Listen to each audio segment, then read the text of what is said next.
Me senté en un banco de madera fuera del hospital universitario de Vanderbilt, apretando las manos hasta que se me pusieron blancos los nudillos. El aire primaveral traía el dulce aroma de los cornejos en flor, y la luz del sol se reflejaba en la fachada de cristal del hospital. Sin embargo, nada de eso me llegaba. Mi esposo, Daniel Carter, yacía en la unidad de cuidados intensivos tras esas paredes, luchando por su vida contra un enemigo que nunca vimos venir.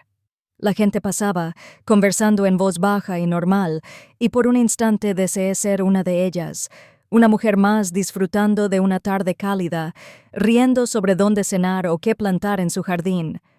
Pero ya no era esa mujer. Mi mundo se había reducido a una habitación de hospital y al incesante pitido de las máquinas médicas. Daniel era imparable. Era el tipo de hombre que trabajaba 12 horas al día fabricando muebles a medida y luego llegaba a casa con energía para cocinar y preguntarme cómo me había ido el día. Tenía esa sonrisa que te hacía creer que todo estaría bien, incluso cuando la vida se sentía pesada. Era mi refugio, mi punto de apoyo, y ahora, al verlo desvanecerse, me sentía como si estuviera pisando arenas movedizas. Hace 6 meses pensábamos que teníamos toda la vida. Hablábamos de vacaciones que aún no podíamos permitirnos, una casa más grande para los hijos que aún soñábamos tener, quizás incluso un perro. Entonces Daniel llegó a casa una noche pálido y exhausto, restando importancia a su cansancio como si hubiera sido solo un largo día. Pero el cansancio persistió, se profundizó y se convirtió en moretones inexplicables y noches en las que le costaba recuperar el aliento. El médico pronunció palabras que no parecían reales: anemia autoinmunoplásica. Su propio cuerpo estaba destruyendo su médula ósea, deteniendo la misma fábrica que producía su sangre. Sin un trasplante de células madre, dijeron que había pocas esperanzas. Intenté ser fuerte frente a él, tomándole la mano y susurrándole: «Saldremos de esta». Pero todas las noches lloraba sola en el baño, con los sollozos ahogados por una toalla. Porque sabía algo que Daniel desconocía. No tenía familia. Había crecido en un hogar de acogida, sin conocer a sus padres, sin saber siquiera si tenía hermanos o hermanas, y sin parientes cercanos, encontrar un donante compatible era casi imposible. Nos habíamos inscrito en el registro nacional, pero los médicos fueron honestos. La espera podía durar meses, quizás años, y Daniel no tenía tanto tiempo. Hoy temprano, cuando su médico me llevó aparte, sus palabras me destrozaron. «Emily, se nos están acabando las opciones. Si no encontramos pronto un donante compatible», no terminó la frase. No tenía por qué hacerlo, sabía a qué se refería. Me quedé allí sentada, con lágrimas corriendo por mis mejillas, sintiéndome completamente inútil. Era enfermera, me había pasado la vida ayudando a otros a sanar. Sin embargo, no pude sanar al hombre que más amaba. Pensé en la vida que habíamos construido juntos, nuestra casita de madera a las afueras de Nashville, la mecedora que me hizo para nuestro primer aniversario, la nota enmarcada que una vez escribió y que aún cuelga junto a la puerta de la cocina: «Eres mi siempre». La idea de perderlo era insoportable y serena. En el fondo, una voz me susurraba que quizá tuviera que prepararme. Me odiaba por siquiera pensarlo, pero el dolor ya había empezado a enroscar sus dedos helados alrededor de mi corazón. Entonces, como si el mundo no fuera ya lo suficientemente cruel, escuché algo. Una conversación que lo cambiaría todo. Conocí a Daniel una noche en la que la vida parecía ligera y normal, mucho antes de que los hospitales y los historiales médicos consumieran nuestros días. Acababa de terminar mi examen final de enfermería, agotada pero libre, y mis amigos me arrastraron a un pequeño café en el centro de Nashville. No era nada lujoso, solo un viejo edificio de ladrillo con suelos de madera desgastados y un olor a café tostado que lo impregnaba todo. Lo recuerdo entrando como si fuera ayer. Llevaba una bolsa de papel con artículos de ferretería de la tienda de suministros del barrio, los vaqueros llenos de polvo del trabajo, y había una calma en él, esa clase de confianza serena que te hace mirar 2 veces. Sonrió tímidamente cuando nuestras miradas se cruzaron y me preguntó si el asiento de enfrente estaba ocupado. Esa noche hablamos 2 horas de todo y de nada, cómo le encantaba construir muebles, cómo yo quería trabajar en pediatría, cómo ambos odiábamos las aceitunas, pero nos encantaba el pastel de melocotón. Cuando se reía de verdad, se le arrugaban los ojos y algo en mí lo supo. Desde esa noche, Daniel se convirtió en una constante en mi vida. Aparecía con pequeñas sorpresas, un tarro de miel de un mercado callejero, un ramo de flores silvestres envuelto en papel de estraza, un libro nuevo porque recordaba que una vez le había dicho que quería leerlo. Tenía una forma de hacer que lo cotidiano pareciera mágico. 2 años después, estábamos bajo un viejo roble, diciendo nuestros votos delante de familiares y amigos. Llevaba los pendientes de perla de mi madre y Daniel lloró a mares al verme caminar hacia el altar. No era de los que ocultaban sus emociones. Creía en demostrar amor plenamente, sin titubeos. Nos mudamos a una pequeña casa de madera a las afueras del pueblo. Daniel, una casa que necesitaba reformas, insistía en que podía cuidarse solo. Y lo hizo. Pasó los fines de semana lijando pisos, construyendo estantes, e incluso me hizo una mecedora como regalo de aniversario. Esa mecedora todavía está en nuestro porche, testigo silencioso de incontables tardes en las que nos mecíamos juntos, viendo bailar luciérnagas en el crepúsculo de Tennessee. La vida se sentía plena, aunque no fuera perfecta. Lo único que faltaba eran los hijos. Empezamos a intentarlo poco después de la boda, esperando que fuera fácil, como parecía ocurrirles a todos los que nos rodeaban. Pero mes tras mes, nada cambiaba. Los médicos decían que mi cuerpo no cooperaba, que quizá nunca concibiera de forma natural. Probamos tratamientos, inyecciones de hormonas, un sinfín de citas y finalmente, la FIV. El primer intento falló. El segundo también. Con cada prueba negativa, me sentía un poco más rota, como si mi cuerpo nos hubiera traicionado a ambos. Pero Daniel nunca me culpó. Me abrazaba en esas noches en que lloraba hasta que me dolía la cabeza, susurrando, «Emily, esto no cambia lo mucho que te quiero». Incluso sugirió la adopción, hablando con entusiasmo de cuántos niños necesitaban un hogar, de cómo aún podríamos tener una familia. Quería estar contenta con esa idea. De verdad que sí. Pero una parte de mí aún anhelaba ver a un niño con sus ojos azules y esa media sonrisa torcida que esbozaba cuando intentaba no reír. Un día, tras otro ciclo fallido, me desplomé en sus brazos, disculpándome entre lágrimas y diciendo, «Mereces una esposa que te dé una familia». Me inclinó suavemente la barbilla para que lo mirara a los ojos y dijo, «Emily, no me casé contigo por tener hijos. Me casé contigo por ti. Eres mi familia». Ese era Daniel, firme, amable y desinteresado. Podría haber estado enojado, resentido, incluso distante. En cambio, eligió el amor cada vez. Mirando hacia atrás ahora, me doy cuenta de cómo esas luchas nos prepararon para lo que venía. Las noches que nos abrazamos en medio de la decepción, los sueños que reconstruimos juntos, se convirtieron en el plan para sobrevivir a la tormenta que estaba a punto de azotar. Porque cuando Daniel enfermó, el mundo tal como lo conocíamos se derrumbó. Y aún así, incluso allí tumbado, débil y pálido, intentó ser fuerte. Bromeó sobre la comida del hospital, me tomó el pelo por preocuparme demasiado y me dijo que superaríamos esto, como habíamos superado todo lo demás. Pero en el fondo, sabía que esto era diferente. Era cuestión de vida o muerte. Y no estaba preparada para imaginar una vida sin él. Empezó tan silenciosamente que al principio ni nos dimos cuenta. Daniel llegaba a casa de la tienda antes de lo habitual, quitándose la fatiga de encima con una sonrisa. Solo cansado. Un día largo, nada más. Pero el cansancio no desapareció. Se hizo más intenso, como si algo invisible lo derribara cada día. Entonces llegaron los moretones. Pequeños al principio, como si se hubiera golpeado contra un banco de trabajo, pero pronto aparecieron sin motivo, manchas moradas que le cubrían los brazos y las piernas. Una noche, me desperté con el sonido de su respiración jadeante, agarrándose el pecho como si le faltara el aire. La enfermera que llevo dentro sabía que algo andaba mal. Le rogué que viera a un médico, y cuando finalmente accedió pensé que sería algo sencillo, una deficiencia de vitaminas, tal vez estrés. En cambio, nos llevaron a un hematólogo que nos pidió todas las pruebas imaginables. Nunca olvidaré el momento en que llegaron los resultados.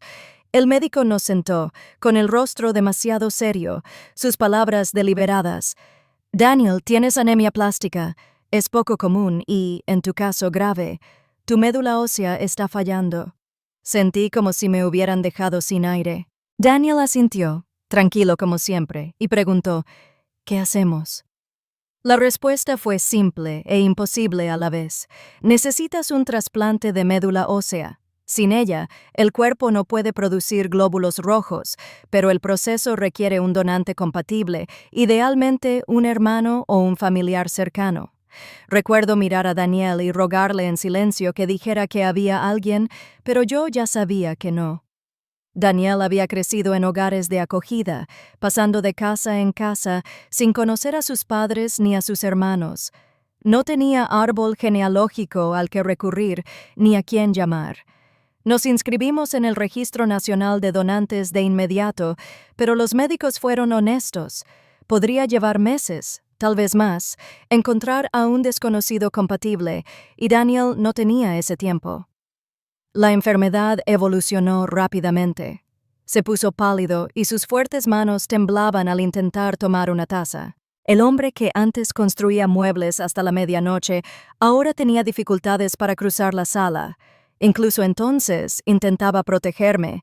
Bromeaba sobre las batas de hospital, sobre cómo siempre había querido probar ese look de calvo cuando se le empezó a caer el pelo por la medicación. Por la noche, cuando creía que dormía, lo oía susurrar oraciones en voz baja, pidiendo fuerzas. No por él, sino por mí. Le tomaba la mano en la cama del hospital y forzaba una sonrisa, diciendo cosas como, «Vamos a superar esto». Pero por dentro estaba aterrorizada de perderlo, aterrorizada de despertar y encontrar la casa vacía, aterrorizada de enfrentar una vida que no había planeado. Una tarde, después de otra ronda de transfusiones, el médico me llevó aparte. Su voz era suave, pero con un tono definitivo. «Emily, se nos están acabando las opciones. Si no encuentra un candidato compatible pronto, me temo que no le queda mucho tiempo». Asentí, incapaz de hablar, sintiendo las lágrimas arder en mis ojos. Ya había visto la muerte antes. Trabajando como enfermera, te enfrentas a ella con más frecuencia que la mayoría de la gente. Pero nada me preparó para la idea de perder a Daniel. Salí al patio del hospital, desesperada por respirar, desesperada por algo que me calmara. Fue entonces cuando lo oí. 2 empleados del hospital estaban de descanso cerca, hablando tranquilamente, sin darse cuenta de que los oía. ¿Conoces a ese tipo de la UC, Carter? Se parece mucho a un tipo que vive en Pine Hollow. Juro que es como ver a la misma persona. Se me paró el corazón. Pine Hollow, un pueblito de montaña a un par de horas de distancia. ¿Sería solo una coincidencia?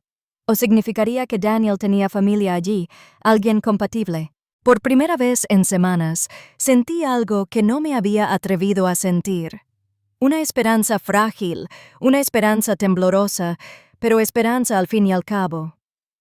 Me quedé paralizado en el patio, con sus palabras resonando en mis oídos.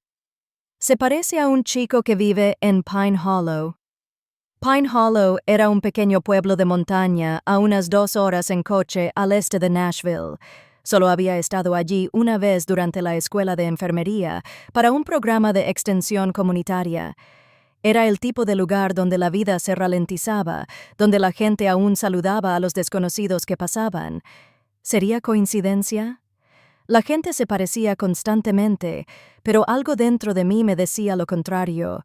Daniel había crecido en un hogar de acogida, abandonado al nacer, sin ninguna información sobre su familia. Había pasado años preguntándose si habría alguien ahí fuera con sus mismos ojos, su misma sonrisa torcida, alguien que realmente pudiera compartir su sangre. Recuerdo la vez que casi intentó encontrar a sus padres biológicos. Estábamos sentados en el porche una noche de verano cuando admitió: "A veces pienso en buscarlos, pero ¿y si no me querían entonces? ¿Por qué me querrían ahora?". Su voz transmitía un dolor silencioso que no supe cómo calmar. Así que enterró el pensamiento, se concentró en construir una vida conmigo, eligiendo creer que la familia era lo que uno construía, no lo que uno había nacido. Pero ahora la familia no era solo una idea abstracta, podía significar la diferencia entre la vida y la muerte. Esa noche apenas dormí. Me senté junto a la cama de Daniel, sosteniendo su mano mientras las máquinas zumbaban suavemente. Su piel estaba pálida, su respiración era superficial pero constante. Susurré: "Voy a arreglar esto, Danny. Me da igual lo que cueste". A la mañana siguiente, fui al trabajo y solicité una baja por emergencia. Mi jefa, Dios la bendiga, no hizo muchas preguntas. Conocía la situación de Daniel y simplemente me abrazó antes de firmar el formulario. Preparé una maleta, con el corazón latiéndome con fuerza, con una mezcla de miedo y determinación. Ni siquiera sabía el nombre del hombre, solo que vivía en Pine Hollow y, al parecer, se parecía a mi marido. No tenía ningún plan, solo una foto de Daniel en mi teléfono y un tenue rayo de esperanza. Antes de irme, fui a la habitación de Daniel. Estaba despierto, sonriendo levemente al verme. "Pareces estar a punto de conquistar el mundo", bromeó con voz débil pero cálida. Le besé la frente y susurré: "Quizás sí". Intentó preguntar más, pero lo detuve. "No te preocupes, ¿vale? Descansa. Volveré antes de que te des cuenta".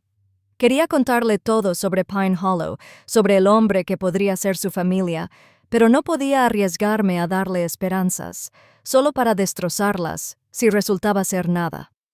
El viaje desde Nashville se sintió surrealista. La carretera dio paso a sinuosos caminos rurales, campos de flores silvestres de principios de primavera y, finalmente, a las ondulantes colinas de Pine Hollow. Al cruzar el viejo puente de madera que conducía al pueblo, susurré una oración en silencio. "Por favor, que esto sea real, que haya alguien ahí fuera que pueda salvarlo". Aparqué cerca de una pequeña tienda de abarrotes y salí, agarrando el teléfono con fuerza. La gente allí se movía a otro ritmo. Granjeros cargando sacos de pienso, una anciana barriendo su porche, niños en bicicleta por calles polvorientas. Estudié atentamente cada rostro que vi, buscando algún rastro de la mandíbula afilada de Daniel, sus ojos, cualquier cosa. Me detuve en la tienda y me acerqué al dependiente, un hombre de unos 50 años con una mirada amable. "Disculpe, busco a alguien. No sé su nombre, pero dicen que se parece a este". Le enseñé la foto de Daniel. El hombre abrió los ojos de par en par al instante. "Probablemente se refiere a Luke Henderson. Vive junto a los maizales de la carretera County Road 6. Sí, se parece a este". Me dio un vuelco el corazón. "¿Podrías indicarme el camino?". Lo hizo y le di las gracias antes de volver a mi coche. Me temblaban las manos sobre el volante mientras conducía hacia lo que podría ser la respuesta a todas mis desesperadas plegarias de los últimos meses. No sabía si este Luke Henderson era pariente de Daniel, pero de una cosa estaba seguro. Estaba a punto de descubrirlo. El camino a la carretera del Condado 6 era poco más que un tramo de pavimento agrietado que serpenteaba entre altos pinos y campos abiertos. Empezó a caer una llovizna suave, de esas que parecen flotar en el aire como una fina niebla, adhiriéndose al parabrisas y difuminando el horizonte. Disminuí la velocidad al ver el buzón con letras blancas descoloridas. Henderson. La casa que había detrás era vieja, desgastada por el tiempo, y estaba rodeada de un campo de rastrojos de maíz y huellas de neumáticos lodosas. Un columpio oxidado crujía con el viento, y a lo lejos un perro ladraba. Por un momento, Me quedé sentada en el coche, agarrando el volante con fuerza, con el pulso latiéndome en los oídos. ¿Y si me equivocaba? ¿Y si estaba a punto de llamar a la puerta de un desconocido y hacer el ridículo? Pero entonces pensé en Daniel, su frágil mano apretando la mía, su sonrisa, intentando ocultar el miedo en sus ojos. Y bajé del coche. Los escalones de madera crujieron al subirlos. Llamé suavemente al principio, luego con más fuerza al ver que nadie respondía. Al cabo de un momento, la puerta se abrió con un chirrido. Allí estaba un hombre, más alto de lo que esperaba, de hombros anchos pero ligeramente encorvado, con el pelo rubio oscuro cayéndole suelto sobre la frente. Sus ojos me dejaron sin aliento. Eran del mismo azul penetrante que los de Daniel, la misma forma, la misma intensidad. Parpadeó al mirarme. ¿Puedo ayudarle? Su voz era profunda y cautelosa, con un tono áspero, como la de alguien que no ha tenido que atender a desconocidos a menudo. Le tendí el teléfono con manos temblorosas, mostrándole la foto de Daniel. Este es mi esposo. Se llama Daniel Carter. La gente decía, ¿te pareces a él? El hombre frunció el ceño, mirando la pantalla durante lo que pareció una eternidad. Su expresión cambió, confusión, incredulidad y algo casi doloroso. Se frotó la nuca. Bueno, que me aspen. Me miró de nuevo, ahora con más dulzura. ¿Quién eres? Emily, soy su esposa. Se hizo a un lado. Mejor pasa. El interior de la casa tenía suelos de madera humildes, muebles desparejados, un ligero olor a café y aceite de motor. Señaló una silla. Siéntate. Tú... estás diciendo que es tu marido. Asentí, agarrando mi bolso en el regazo. Está en el hospital. Está muy enfermo.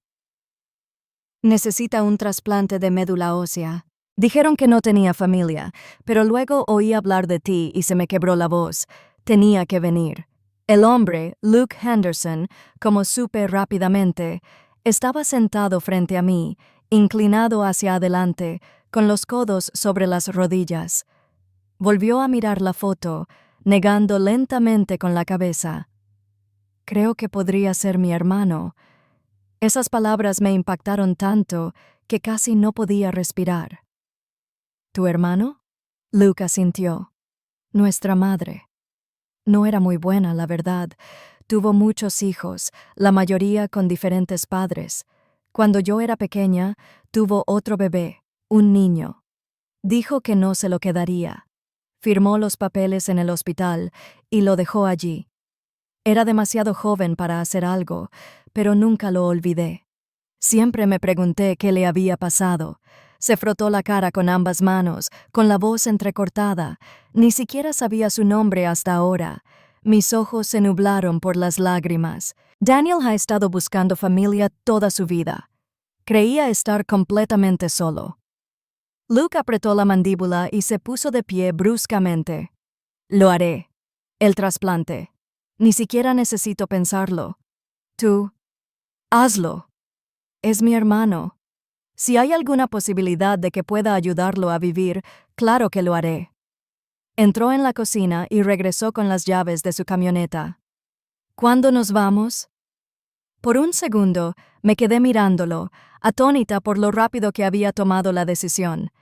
En mi cabeza me había imaginado convenciéndolo, explicándole la situación, tal vez incluso rogándole, pero no hubo nada de eso. Era como si hubiera estado esperando este momento sin siquiera saberlo. Salimos de Pine Hollow esa noche, con la lluvia arreciando, rayando el parabrisas mientras Luke conducía detrás de mí en su vieja camioneta. Sentí un alivio en el pecho por primera vez en meses. Todavía tenía miedo. Siempre había miedo, pero ahora también había algo más, una esperanza sólida, como tierra firme bajo mis pies. Al llegar al hospital universitario de Vanderbilt, guié a Luke por los pasillos blancos y estériles hasta la habitación de Daniel. Daniel estaba despierto, recostado sobre almohadas, con la piel pálida, pero sus ojos se iluminaron al verme y luego se entrecerraron confundidos al posarse en Luke. Durante un largo rato, nadie dijo una palabra. Daniel abrió ligeramente la boca como si estuviera mirando a un fantasma. Luke dio un paso adelante, con la voz cargada de emoción. «Creo que soy tu hermano». Daniel parpadeó y las lágrimas brotaron al instante. «Mi hermano». Me quedé allí, observando a dos hombres, desconocidos hacía un día, hermanos de sangre, cruzarse miradas como si reconocieran algo que solo ellos podían sentir. Daniel extendió una mano temblorosa, y Luke la tomó con firmeza. «Hablaremos luego», dijo Luke en voz baja, «pero ahora mismo estoy aquí para salvarte la vida». Los resultados de las pruebas de Luke llegaron más rápido de lo esperado. Los médicos querían acelerarlo todo porque el estado de Daniel se deterioraba rápidamente. Cuando la hematóloga entró en la sala de espera con esa sonrisa suave y aliviada, casi me fallaron las rodillas. «Es compatible», dijo. «Uno de los mejores que hemos visto en mucho tiempo». Me volví hacia Luke con lágrimas en los ojos. «¿Oíste? Eres compatible. Puedes salvarlo». La expresión de Luke oscilaba entre la sorpresa y la determinación. «Entonces, hagámoslo». «¿Cuándo empezamos?» Esa noche, Daniel y Luke por fin tuvieron tiempo de sentarse juntos. Me quedé junto a la puerta los primeros minutos, dándoles privacidad, pero aún podía oír sus voces, bajo, emotivo, vacilante al principio, luego más cálido con el paso de los minutos. La voz de Daniel se quebró al decir: «Solía soñar con tener un hermano. Pensaba que era una tontería, como soñar con una casa en la que nunca vivirás. Pero aquí estás, real». Luke rió quedamente, aunque su voz era ronca. «Supongo que la vida tenía otros planes, ¿no?» «Siento no haber estado allí, Danny. Ni siquiera lo sabía». «No tienes que disculparte», dijo Daniel, agarrando la mano de Luke con una fuerza sorprendente para alguien tan débil. «Estás aquí ahora. Eso es todo lo que importa». Cuando volví a entrar en la habitación, Daniel me miró con los ojos húmedos y susurró: «Tengo un hermano. No estoy solo». Le besé la frente y sonreí, susurrándole de vuelta: «Nunca lo estuviste». El procedimiento estaba programado para la mañana siguiente. Apenas dormí, pensando en todos los posibles resultados.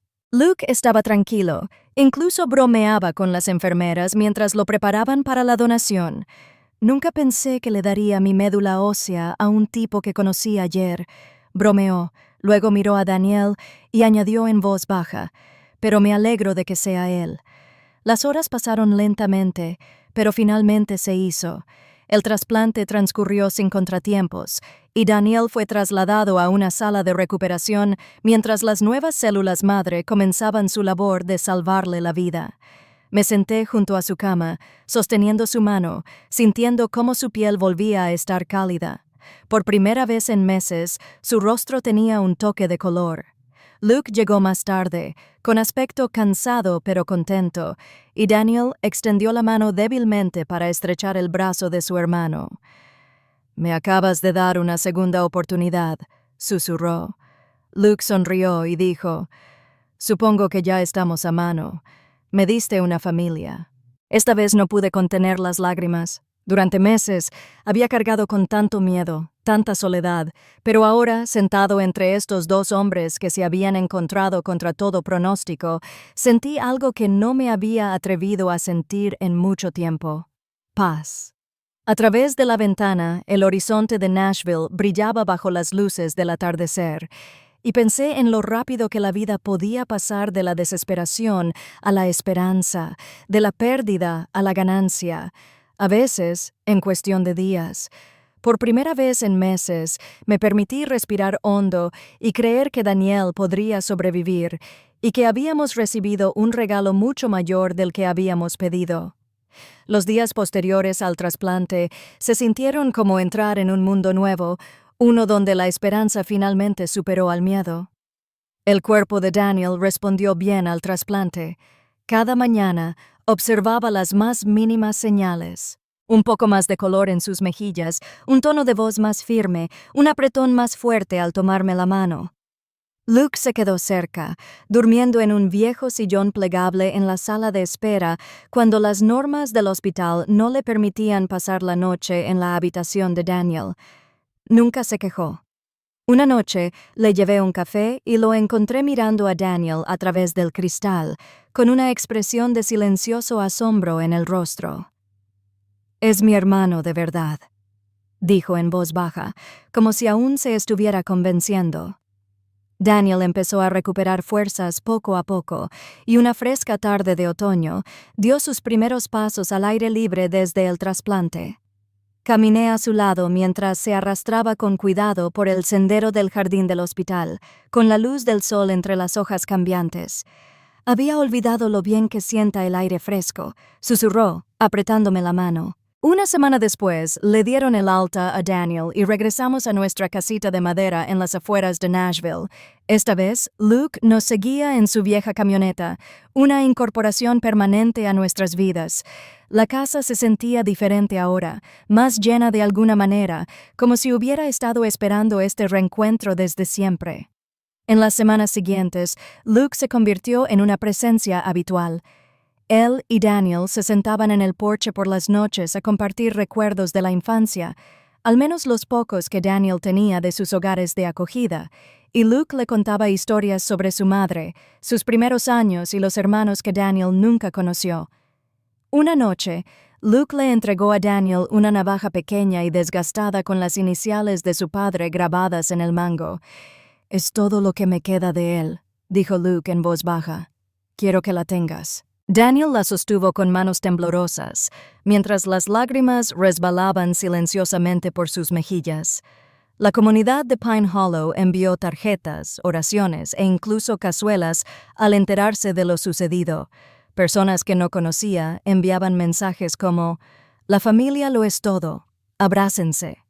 Había algo profundamente sanador en que desconocidos se preocuparan lo suficiente como para acercarse. Me recordaba que la bondad aún existía en todas partes, incluso en los momentos más difíciles. Pasaron los meses y Daniel se fortaleció. Su cabello comenzó a crecer de nuevo, recuperó la risa y empezó a construir muebles en el garaje, más despacio que antes, pero con la misma chispa de creatividad de siempre. Una noche me sacó al porche, donde había una mecedora nueva, hecha con esmerada precisión. «Para ti», dijo simplemente.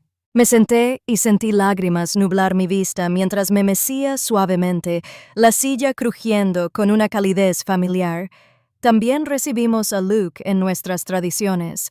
Las cenas dominicales se convirtieron en un elemento habitual, llenas de risas y silenciosa gratitud. A veces pillaba a Daniel y Luke mirándose con medias sonrisas, como si aún no pudieran creer que se habían encontrado. Una tarde de otoño particularmente dorada, Daniel y yo caminábamos de la mano por un camino arbolado cerca de Pine Hollow, contemplando las hojas mecerse con la brisa. Luke iba delante de nosotros, riendo mientras cargaba a hombros a su pequeña sobrina, la hija de su mejor amigo. Daniel me apretó la mano con suavidad. «¿Sabes?», dijo. «Solía pensar que ser huérfano significaba que siempre estaría solo, pero me equivocaba. Te tengo a ti, y ahora también lo tengo a él». Lo miré, sintiendo la verdad de esas palabras en lo más profundo de mi pecho. «La familia no siempre se trata de sangre, Dani», susurré. «Pero a veces lo es, y es hermoso». Esa noche, sentados alrededor de una pequeña fogata detrás de la casa de Luke, con las llamas iluminando suavemente los rostros de todos, sentí algo que no había sentido en mucho tiempo, una tranquila certeza de que todo iría bien. La vida nos había destrozado, sí, pero también nos había reconstruido de maneras que jamás imaginamos. Apoyé la cabeza en el hombro de Daniel, escuchando a Luke contar una historia sobre el barrio donde crecieron, y pensé: esto es todo. Así se siente la sanación. Nuestra historia había comenzado en la desesperación, pero no terminó ahí. Terminó con una familia con segundas oportunidades, con un hermano encontrado y una vida renovada. Y al cerrar los ojos, con el crepitar del fuego y la cálida mano de Daniel en la mía, Comprendí algo poderoso. A veces la vida te da justo lo que necesitas, justo cuando estás a punto de perder la esperanza.